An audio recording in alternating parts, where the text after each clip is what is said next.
As you may already know, UFO whistleblower says US recovered non-human biologics from crash sites.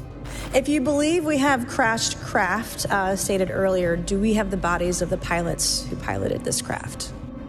As I've stated publicly already in my News Nation interview, Biologics came with some of these recoveries, yeah. Were they, I guess, human or non-human biologics? Non-human, and that was the assessment of people with direct knowledge on the program I talked to that are currently still on the program.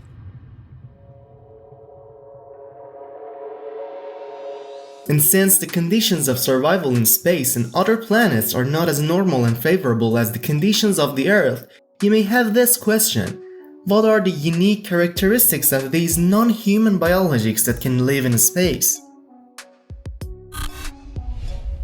You think it's very strange, right? But I'm telling you, it's not that strange. We ourselves have very strange creatures on planet Earth which have incredible features. I'm not talking about creatures that became extinct millions of years ago. These creatures still exist today.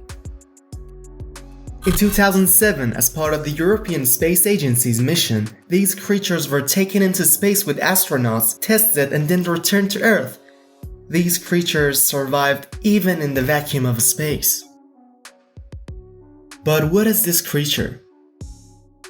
Tardigrades or water birds.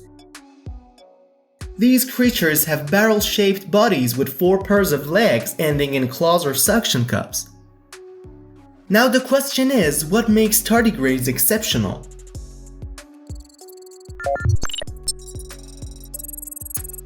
Withstanding extreme temperatures from near absolute zero to well above boiling, surviving without water or food for extended periods, the ability to live in any habitat with various degree of humidity or dryness, surviving the vacuum of space even without any atmospheric pressure, surviving in high pressure conditions such as the deep sea, resistance to ionizing radiation including solar radiation in space hundreds of times more than what is lethal to humans, and the ability to repair DNA damage caused by radiation exposure.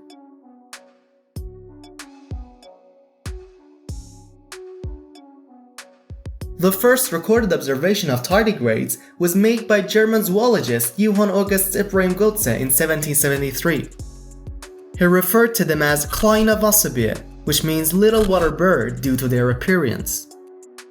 But how can tardigrades survive in these extreme conditions?